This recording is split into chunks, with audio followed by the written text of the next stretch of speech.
Good morning students. Today we are going to study unit 7 B part, that is hydrostatics. We have already started hydrostatics कि hydrostatic होता क्या है. Hydrostatic ऐसी study होती है physics में जिसमें हम फ्लूइड्स के बारे में पढ़ते हैं जो कि रेस्ट पे होते हैं. तो we have already started and we were discussing topic pressure. हम प्रेशर डिस्कस कर रहे थे, प्रेशर ऑफ लिक्विड. ठीक है, I have already told you the concept of pressure. So today we are going to discuss some applications of the concept of pressure. ठीक है, आज हम कुछ एप्लीकेशन करेंगे. ठीक है, ये इंपॉर्टेंट है, कभी आपको हो सकता है 2 मार्क्स के क्वेश्चन में पूछ ली जा सके. ठीक है, तो सबसे पहले बात करते हैं application of concept of pressure की. फर्स्ट एप्लीकेशन की, that is the bags and suitcase are provided with broad handles. देखिए, आपने बैग्स देखा होगा और सूटकेस देखा होगा, उनके जो हैंडल्स होते हैं वो ब्रॉड होते हैं. वो ब्रॉड क्यों प्रोवाइड किए जाते हैं? ताकि small pressure is exerted on our hand while carrying them. ताकि जब हम उन्हें कैरी करें तो हमारे हाथों पे जो है वो कम प्रेशर लगे. ठीक है, क्योंकि हमें पता है प्रेशर जो होता है वो फोर्स पर यूनिट एरिया होता है. वी हैव ऑलरेडी डिस्कस्ड कि प्रेशर क्या होता है, हमारे पास फोर्स पर यूनिट एरिया होता है. तो देखिए, ऑब्वियस सी बात है, अगर हम बैग या सूटकेस के हैंडल्स जो हैं उनको जो है वो ब्रॉड बना दें. ब्रॉड का मतलब है उसका एरिया जो है वो हम क्या कर दें, इंक्रीज कर दें. तो देखिए, अगर एरिया इंक्रीज होगा तो यहाँ देखिए फॉर्मूला में ध्यान से, अगर एरिया बढ़ेगा, ठीक है, तो क्या होगा, ऑब्वियस सी बात है, प्रेशर क्या होएगा आपका, डिक्रीज होएगा. क्यों डिक्रीज होएगा? क्योंकि प्रेशर और एरिया में आपका क्या होता है, इनवर्स का रिलेशन होता है. Always remember, there is inverse relationship between pressure and area. ठीक है, तो हमारा प्रेशर क्या होता है, फोर्स पर यूनिट एरिया. तो वहाँ पर अगर देखा जाए तो प्रेशर और एरिया के बीच में इनवर्स का रिलेशन है. अगर हम कहीं पर एरिया बढ़ाते हैं तो वहाँ पर प्रेशर डिक्रीज हो जाता है, और कहीं पे अगर हम एरिया डिक्रीज करते हैं तो वहाँ पर हमारा प्रेशर क्या हो जाता है, pressure increases. Okay, so you should remember this important concept that pressure and area are inversely proportional to each other. तो इसीलिए जो बैग हैं और सूटकेस हैं उनका ब्रॉड हैंडल क्यों प्रोवाइड किए जाते हैं, so that small pressure is exerted on the hands while carrying them. यानी जब हम उन्हें कैरी करें तो हमारे हाथों पर कम ही प्रेशर लगे, क्योंकि उसका जो हैंडल्स का जो एरिया है वो हमने क्या कर दिया है, बढ़ा दिया है. Okay, now let us move to the second application. Second application क्या है, railways track are laid on a large size wooden, iron और सीमेंट स्लीपर्स. तो इसीलिए जो रेलवे ट्रैक्स हैं उन्हें ले किया जाता है लार्ज साइज वुडन, आयरन या सीमेंट स्लीपर्स पे, क्योंकि जो थ्रस्ट है किसकी वजह से, वेट ऑफ ट्रेन की वजह से वो पूरे के पूरे लार्ज एरिया में स्प्रेड होगा. अगर लार्ज एरिया में स्प्रेड होगा तो ऑब्वियस सी बात है प्रेशर जो होगा ग्राउंड पे वो क्या लगेगा, कम लगेगा.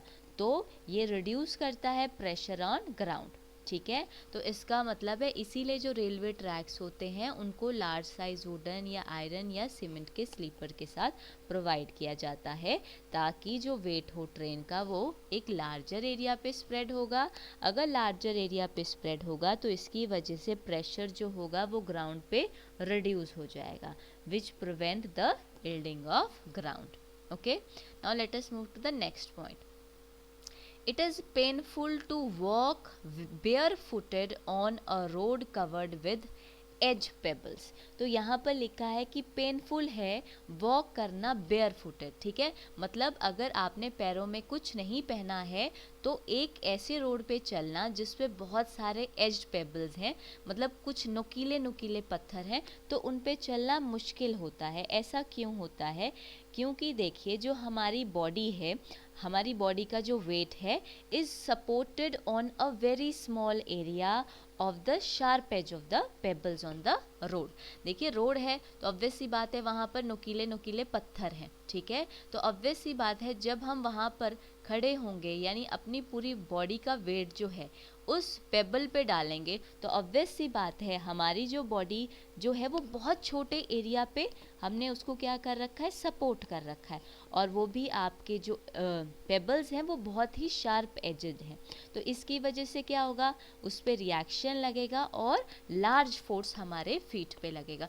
सिंपल सी बात ये है, देखिए अगर हम खड़े हैं, हमारा वज़न तो बहुत ज़्यादा है, हम छोटे से पत्थर पे खड़े हैं और वो भी बहुत शार्प है, तो एरिया जो है पत्थर का क्या है, स्मॉल है।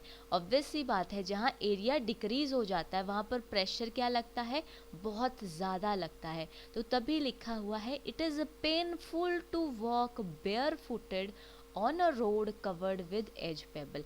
इसीलिए पेनफुल है, इसीलिए दर्द लगती है चलते हुए बिना, अगर आपने स्लीपर्स वगैरह नहीं पहने हैं तो ऐसे रोड पे चलेंगे जहाँ पर शार्प पेबल्स हैं तो आपको क्या होगा, बहुत ज़्यादा प्रेशर फील होगा। प्रेशर क्यों ज़्यादा फील होगा, ऑब्वियस सी बात है क्योंकि जो आपके शार्प एज पेबल्स हैं उनका एरिया कम है। Okay, now let us move to the next point, that is it is difficult to walk barefooted on a sandy ground as the sand yield under our weight। ठीक है, तो अब next application में लिखा है कि ये डिफ़िकल्ट क्यों है वॉक करना, ठीक है, बिना आप स्लीपर्स के अगर सैंड पे वॉक करते हैं वो डिफ़िकल्ट होता है वॉक करना। ये क्यों होता है, देखिए इस डिफ़िकल्टी को आप ओवरकम कर सकते हैं कैसे, अगर आप स्प्रेड करते हैं wooden board on the sand. Obvious सी बात है अगर आप सैंड के ऊपर वुडन बोर्ड को स्प्रेड कर देते हैं तो उस सिचुएशन में क्या होगा, जो थ्रस्ट होगा सैंड पे ड्यू टू आर वेट वो क्या हो जाएगा, वो पूरे के पूरे एरिया पे क्या हो जाएगा, स्प्रेड हो जाएगा and very small pressure is exerted on the sand. तो कुछ ही प्रेशर लगेगा आपका सैंड पे, ठीक है, तो इसकी वजह से सैंड जो होगा वो डज नॉट यील्ड।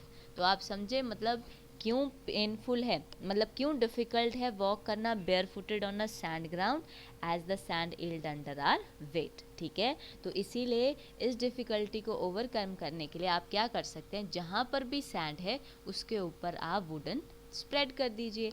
जब वुड स्प्रेड होगा तो ऑब्वियस सी बात है एरिया वहाँ का बढ़ जाएगा, तो जहाँ एरिया बढ़ जाएगा, जिस रेत के ऊपर सैंड के ऊपर आप वुड डाल देंगे तो एरिया इंक्रीज कर देंगे, तो अब आप उसके ऊपर चलेंगे तो आपका चलना आसान होगा। क्यों आसान होगा, क्योंकि ऑब्वियस सी बात है वुड का एरिया इंक्रीज हो गया है, वहाँ पर प्रेशर जो होगा कम लगेगा। ठीक है, तो इसीलिए यहाँ पर बता रखा है इस डिफ़िकल्टी को हम ओवरकम कर सकते हैं। कैसे ओवरकम कर सकते हैं, by spreading the wooden board on the sand. फिर इस सिचुएशन में क्या होगा, जो थ्रस्ट होगा सैंड पे जो हमारी बॉडी की वजह से लग रहा था वो क्या होगा, वो स्प्रेड हो जाएगा पूरे के पूरे एरिया पे जो कि ये बोर्ड है आपका। ठीक है, hence a very small pressure is exerted on a sand, तो उसकी वजह से बहुत कम प्रेशर जो होगा वो सैंड पे लगेगा and due to which sand does not yield, तो इसीलिए सैंड वहाँ पर यील्ड नहीं करता है। वेयरएज अगर हम पहले बात करते तो अगर हम बिना स्लीपर्स के वॉक करते हैं सैंड पे तो सैंडी ग्राउंड जो हो जाता है वो क्या कर जाता है, वो यील्ड कर जाता है, सैंड यील्ड कर जाता है हमारे वजन की वजह से। Now let us move to the next application, that is pins and nail are made to have pointed edges। जो हमारी पिन्स होती हैं या नेल होती हैं, जो कीलें होती हैं, उनके हम जो हैं वो पॉइंटेड एंड्स क्यों बनाते हैं, क्यों बनाते हैं पॉइंटेड एंड, इसीलिए बनाते हैं in order to have least area of contact between the pin and the given surface. क्योंकि ऑब्वियस सी बात है पिन को हमने किसके ऊपर लगाना होता है, किसी सरफेस के ऊपर लगाना होता है, तो इसीलिए वहाँ पर जो आपका एरिया होना चाहिए वो लीस्ट होना चाहिए। Due to this the pin if pressed, अगर हम पिन को प्रेस करते हैं उसके अंदर तो वो क्या करेगा, वहाँ पर हाई प्रेशर एक्सर्ट करेगा। It will exert high pressure. क्यों? क्योंकि हमारा एरिया क्या होगा, कम होगा। तो जहाँ पर हम एरिया की वैल्यू डिक्रीज रखते हैं, देखिए अगर आप एरिया को कम रखेंगे तो क्या होगा, प्रेशर वहाँ पर बढ़ जाएगा, ठीक है ना। तो जहाँ प्रेशर बढ़ेगा तो क्या होगा, वो पिन इजीली उस सरफेस के अंदर जो है वो पेनिट्रेट कर जाएगा। तो इसीलिए पिन और नेल्स जो होते हैं उनके हमने पॉइंटेड एजेस इसीलिए रखे होते हैं, क्योंकि पॉइंटेड एजेस होंगे तो सरफेस जो एरिया होगा वो डिक्रीज होगा, सरफेस एरिया कम होगा। ऑब्वियस सी बात है, जहाँ एरिया कम होता है वहाँ पर प्रेशर जो है वो ज़्यादा लगता है। तो प्रेशर ज़्यादा लगेगा तो ऑब्वियस सी बात है ये आसानी से जो सरफेस के अंदर होगा वो चला जाएगा। इसीलिए आपने देखा होगा जब दीवारों में हम कील जो है वो कील जो है वो हमने डालनी होती है, तो ध्यान से देखिए जो कील होती है उसके बड़े शार्प एजेस होते हैं, जो नेल होती है, तो इसीलिए इतने शार्प होते हैं। तो जब भी हमने उसको दीवार के अंदर पेनिट्रेट करना होता है तो हम क्या करते हैं, ऑब्वियस सी बात है वहाँ पर सरफेस एरिया कम होता है तो आसानी से वहाँ पर प्रेशर ज़्यादा लग जाता है और जो नेल है वो हमारी आसानी से दीवार के अंदर पेनिट्रेट हो जाती है। ओके तो ये सब थी आपकी application of concept of pressure. Okay, now let us move to the next topic. Now the next topic is density and relative density. आपका डेंसिटी क्या होता है और आपका रिलेटिव डेंसिटी क्या होता है वो हम पढ़ेंगे अब, ठीक है। सबसे पहले बात करते हैं डेंसिटी की। तो देखिए डेंसिटी क्या होता है, density of a substance is defined as mass per unit volume. तो डेंसिटी क्या होता है, सिंपल, अगर आप मास को वॉल्यूम से डिफाइन कर देते हैं, वॉल्यूम से डिवाइड कर देते हैं किसी सब्सटेंस की, तो उसे हम डेंसिटी कहते हैं। तो density of a substance is defined as mass per unit volume, यानी अगर आप मास को वॉल्यूम से डिवाइड कर देते हैं तो आपका डेंसिटी आ जाता है। जो डेंसिटी होता है उसे हम किससे रिप्रेजेंट करते हैं, रो के साथ। ये जो आपका सिंबॉलिक नोटेशन है इसे कहा जाता है रो, ठीक है। तो ये है आपका रो। तो रो जो होता है वो होता है आपका मास पर यूनिट वॉल्यूम। देखिए मास जो है हम m से रिप्रेजेंट करते हैं, वॉल्यूम v से। तो ये आपका फॉर्मूला आ गया डेंसिटी का, that is mass per unit volume. दूसरी इंपॉर्टेंट बात जो है वो यूनिट्स। तो देखिए यूनिट्स क्या होंगी, देखिए ऑब्वियस सी बात है, मास है तो मास होता है आपका केजी में, और वॉल्यूम जो होता है वो हम किस में लेते हैं, मीटर क्यूब में, ठीक है। तो आपका यूनिट ऐसा यूनिट जो हो जाएगा वो क्या हो जाएगा, केजी पर मीटर क्यूब। तो ये आपका ऐसा यूनिट हो गया केजी पर मीटर क्यूब, ठीक है। वहाँ पर अगर हम बात करते हैं डायमेंशन फार्मूला की, तो डायमेंशन फार्मूला क्या हो जाएगा आपका, देखिए ध्यान से, ऊपर मास है तो ऑब्वियस सी बात है मास के लिए हम m रिप्रेजेंट कर देंगे, और नीचे है हमारा वॉल्यूम, वॉल्यूम है आपका देखिए मीटर का क्यूब, तो मीटर का क्यूब यानी आपका लेंथ की पावर 3 हो गया। तो देखिए जब हम डिनोमिनेटर से न्यूमरेटर में चीज़ लेके आते हैं तो पावर में क्या आ जाता है, माइनस, तो ये बन जाएगा m1 l-3। तो आपका डायमेंशन फॉर्मूला क्या हो जाएगा, m1 l-3। देखिए t की तो कोई वैल्यू नहीं है तो वी विल राइट t 0। तो ये आपका डायमेंशन फॉर्मूला आ गया डेंसिटी का, ठीक है। तो ये ध्यान में रखिएगा। देखिए जब भी आप कोई भी क्वांटिटी पढ़ते हैं सबसे पहले उसकी आपको डेफिनेशन पता होनी चाहिए। अगर आपको डेफिनेशन अच्छे से आती है, ऑब्वियस सी बात है, अगर आपको उसका फॉर्मूला अच्छे से लर्न है तो आप उसकी यूनिट भी बना सकते हैं, ऐसा यूनिट, और आप उसका डायमेंशन फार्मूला भी बना सकते हैं। बस आपको बेसिक कुछ क्वांटिटी के बारे में नॉलेज होना चाहिए। ओके, अगर वहीं हम बात करते हैं रिलेटिव डेंसिटी की, तो रिलेटिव डेंसिटी आपका क्या होता है, रिलेटिव डेंसिटी जो होता है, relative density of a substance is defined as ratio of its density to the density of water at 4 degree Celsius. तो देखिए ध्यान से पेपर में ये ध्यान रखिएगा, कई स्टूडेंट जो होते हैं फटाफट पेपर देखते हैं, बस देखते हैं कि डेंसिटी लिखा है फटाफट क्वेश्चन कर देते हैं। ध्यान रखिएगा डेंसिटी कुछ और होता है और रिलेटिव डेंसिटी कुछ और होता है। तो रिलेटिव डेंसिटी जो होता है वो रेशियो होता है, डेंसिटी जो सब्सटेंस की डेंसिटी है उसका रेशियो वाटर की डेंसिटी के साथ जो कि 4 डिग्री सेल्सियस पे होता है उसे हम रिलेटिव डेंसिटी कहते हैं। That is density of substance upon density of water at 4 degree Celsius, तो उसे कहा जाता है आपका रिलेटिव डेंसिटी। अब ध्यान से देखिए यहाँ पर इसकी एसआई यूनिट तो आपकी केजी पर मीटर क्यूब है, बट यहाँ पर जो यूनिट है इनकी कोई यूनिट नहीं होती है, कोई डायमेंशन नहीं होती है। It is unitless and dimensionless quantity. तो याद रखिएगा, कई बार एग्जाम में ऐसा भी पूछा जाता है कि ऐसी कोई क्वांटिटी बताइए ना तो जिसकी यूनिट है ना तो उसकी डायमेंशन है, जो वो यूनिटलेस और ऐसी डायमेंशनलेस क्वांटिटी का नाम बताइए, तो वो आपकी होती है रिलेटिव डेंसिटी। अब देखिए इसकी यूनिट क्यों नहीं है और इसकी डायमेंशन क्यों नहीं है, ध्यान से देखिए फॉर्मूला देखिए। रिलेटिव डेंसिटी होता है density of substance upon density of water at 4 degree Celsius. अब देखिए डेंसिटी लिखना है आपने सब्सटेंस की, तो ऑब्वियस सी बात है यहाँ पर जब हम यूनिट बनाएंगे तो डेंसिटी की यूनिट ऊपर भी डेंसिटी की यूनिट आ जाएगी जो कि केजी पर मीटर क्यूब होती है। डिनोमिनेटर में भी आपकी डेंसिटी की यूनिट आ जाएगी जो कि केजी पर मीटर क्यूब होती है। तो है तो ऊपर नीचे डायमेंशन जो क्वांटिटीज़ हैं वो डेंसिटी है, तो ऑब्वियस सी बात है ऊपर वाली यूनिट और नीचे वाली यूनिट आपस में कैंसिल हो जाएगी, तो वहाँ पर आपकी कोई यूनिट नहीं बचेगी। इसीलिए जो आपकी रिलेटिव डेंसिटी है उसकी कोई यूनिट नहीं होती है, सिमिलरली उसकी कोई डायमेंशन नहीं होती, क्योंकि ऊपर डायमेंशन लिखेंगे डेंसिटी की तो वो भी आपकी m1 l3 l-3 t0 आएगी। डिनोमिनेटर में भी m1 l1 l-3 t0 आ जाएगी, तो ऊपर नीचे फिर कैंसिल हो गया, तो क्या आ जाएगी, तो कोई डायमेंशन नहीं आएगी। तो ये ध्यान रखिएगा एग्जाम में जब भी कोई भी क्वेश्चन, अब मैं ये नहीं कह रही हूँ कि यही क्वेश्चन आएगा, बट कोई भी क्वेश्चन आता है तो उसको ध्यान से देखिए, ध्यान से समझिए कौन सी क्वांटिटी पढ़ रहे हैं, क्या पढ़ रहे हैं, ठीक है। और दोनों की ही बात की जाए तो दोनों ही आपकी पॉजिटिव स्केलर क्वांटिटीज़ होती हैं। अगर हम डेंसिटी की बात की जाए तो वो भी पॉजिटिव स्केलर क्वांटिटी है, और आपकी रिलेटिव डेंसिटी की बात की जाए तो वो भी पॉजिटिव स्केलर क्वांटिटी है। Okay, now let us move to the next topic. Now let us discuss next topic, that is variation of pressure with the depth. अब देखिए variation of pressure with depth को किस तरह से explain किया गया है। सबसे पहले हमने क्या कंसिडर किया है, लिक्विड कंसिडर किया है जिसकी डेंसिटी है रो, और उसको हमने वेसल के अंदर डाल दिया है जो कि इक्विलिब्रियम पोजीशन में रेस्ट में इस तरफ, ठीक है। यहाँ पर हमने ये सी पॉइंट ले रखा है, ये हमने डी पॉइंट ले रखा है, this is C point and this is D point.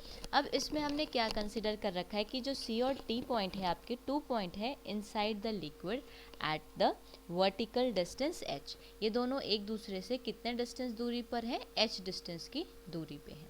Okay, ये पॉइंट है आपका C point and this is D point, और ये दोनों आपस में h डिस्टेंस की दूरी पे हैं, ठीक है। तो हमने इसमें अंदर एक सिलेंडर इमेजिन कर रखा है, ठीक है, जिसकी जो लेंथ है आप कह सकते हैं वो h है, सिलेंडर की लेंथ, और जो यहाँ पर पॉइंट सी और डी हैं वो आपके फेसेस पे लाई कर रहे हैं सिलेंडर के। देखिए सिलेंडर का फेस है, ये ऊपर वाला फेस है, ये नीचे वाला फेस है, ये हमने सी और डी पॉइंट इसके ऊपर लाई कर रखे हैं। अगर हम मास की बात करें कि मास का क्या होगा लिक्विड का जो इस इमेजिनरी सिलेंडर में है, तो the mass of the liquid in the imaginary cylinder क्या होगा, अभी अभी हम फॉर्मूला पढ़ के आए हैं कि जो डेंसिटी होता है रो वो क्या होता है, मास पर यूनिट वॉल्यूम के इक्वल होता है, यही पढ़ा है। तो अगर हमने मास निकालना होगा तो क्रॉस मल्टीप्लाई हो जाएगा, मास क्या हो जाएगा, डेंसिटी इंटू वॉल्यूम, ठीक है। तो ये आ गया mass is equal to density into volume, ठीक है। अब ध्यान से देखिए वॉल्यूम, यहाँ पर जो वॉल्यूम है वो कैसे बना है, ये देखिए डेंसिटी तो हमने रो से रिप्रेजेंट कर दिया, पर वॉल्यूम कैसे लिखा हुआ है, देखिए जो वॉल्यूम होता है आपका वो होता है हमारे पास मीटर क्यूब, ठीक है ना। तो ऑब्वियस सी बात है कैसे निकलेगा मीटर क्यूब, अगर हम सिलेंडर का जो एरिया है उसको हाइट से मल्टीप्लाई कर दें तो हमारे पास किसकी वैल्यू आ जाएगी, हमारे पास वॉल्यूम की वैल्यू आ जाएगी। कैसे, देखिए एरिया जो होता है वो होता है मीटर स्क्वायर में, हाइट जो होती है वो हमारी मीटर में होती है, तो आप मीटर को मीटर स्क्वायर से मल्टीप्लाई करेंगे तो ये एक तरह से क्या बन गया, मीटर क्यूब बन गया, यानी आपकी क्या बन गई, वॉल्यूम बन गई, ठीक है ना। तो एरिया मल्टीप्लाई बाय हाइट, तो ये आपका क्या बन गया, वॉल्यूम। साथ में आ गई आपकी डेंसिटी। तो यानी अगर हम मास की बात करें कि जो मास है लिक्विड का इस इमेजिनरी सिलेंडर में वो कितना है, वो है आपके पास AH रो। ठीक है, अब सबसे पहले हम कंसिडर करते हैं कि लेट जो P1 है वो प्रेशर है आपका और P2 प्रेशर है लिक्विड ऑफ लिक्विड एट किस किस पॉइंट पे लग रहा है, एक पॉइंट सी पे लग रहा है प्रेशर, उसको हम P1 से रिप्रेजेंट कर देते हैं, और जो प्रेशर आपका D पॉइंट पे लग रहा है उसको हम P2 से रिप्रेजेंट कर देते हैं। Let P1 P2 be the pressure of liquid at point C and D respectively. ठीक है, तो ये P1 P2 जो है वो आपके प्रेशर हैं लिक्विड के पॉइंट C और D पे। तो अब ऑब्वियस सी बात है, यहाँ जो लिक्विड सिलेंडर है उसके ऊपर जो है फॉलोइंग वर्टिकल फोर्सेस लग रही हैं। कौन कौन सी वर्टिकल फोर्सेस लग रही है, अगर आप ध्यान से देखें तो इसके ऊपर फोर्स जो है वो यहाँ से जो अपवर्ड फोर्स है वो क्या लग रही है, F1, जो वर्टिकली नीचे की तरफ जो है वो लग रही है। ठीक है, तो फोर्स F1। अब आपको पता है, हमने फॉर्मूला पढ़ा है, pressure force per unit area होता है आपके पास। तो यहाँ से फोर्स की वैल्यू क्या आ जाएगी, फोर्स आ जाएगा cross multiply pressure into area. तो ऊपर वाले पे जो आपका प्रेशर लग रहा है उसको हमने P1 से रिप्रेजेंट किया था, तो यहाँ पर फोर्स क्या आ जाएगा, P1 इंटू ए, जो कि वर्टिकली डाउनवर्ड यानी वो नीचे की तरफ लग रहा है। कहाँ पर लग रहा है, टॉप फेस पे, तो वर्टिकली डाउनवर्ड लग रहा है जो आपके टॉप फेस पे लग रहा है सिलेंडर के।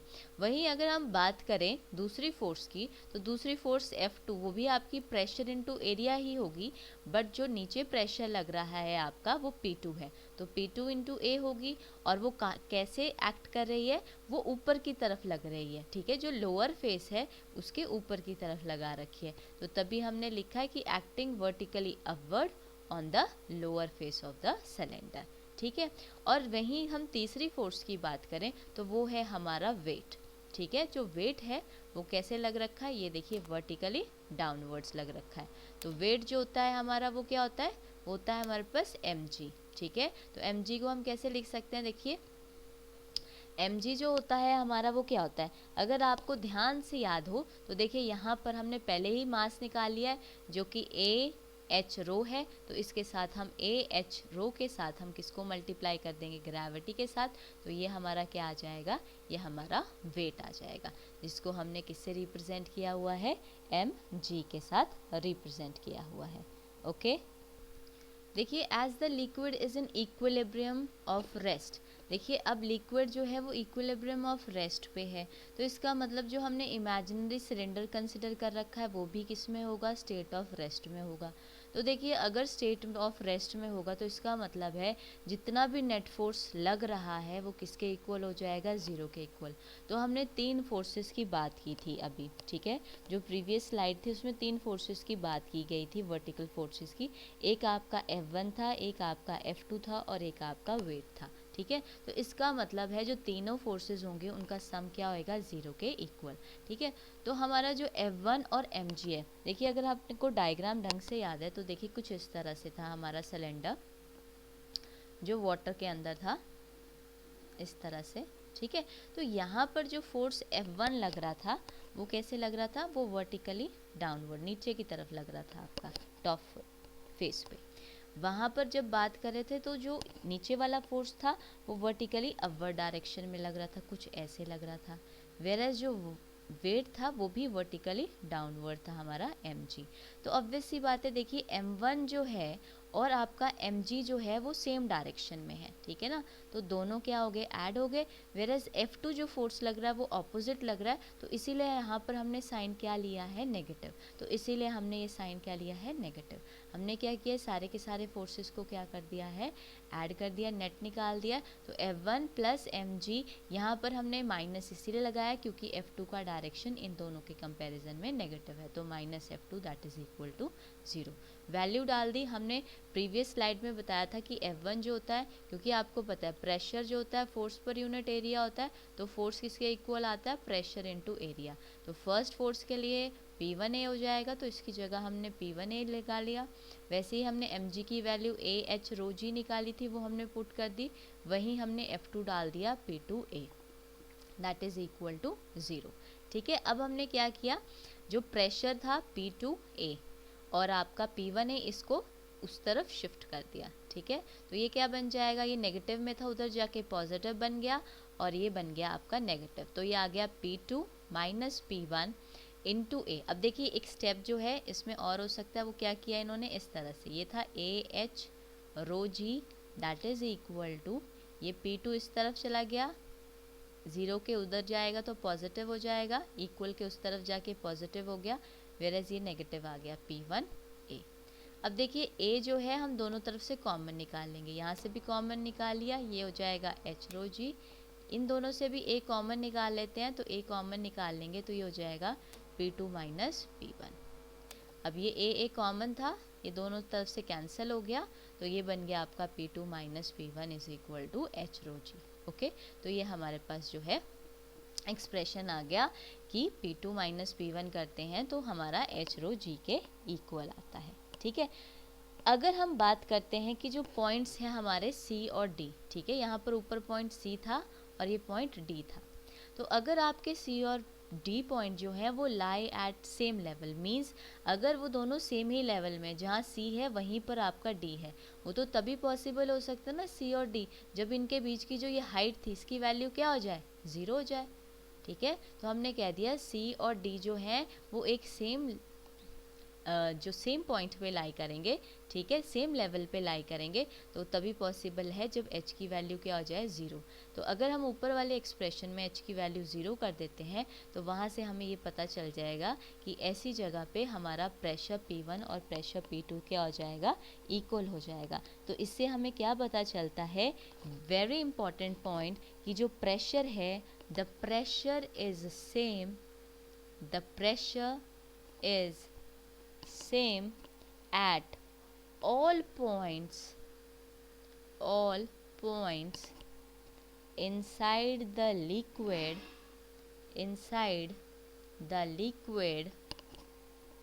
lying at the same horizontal plane, lying at the same horizontal plane।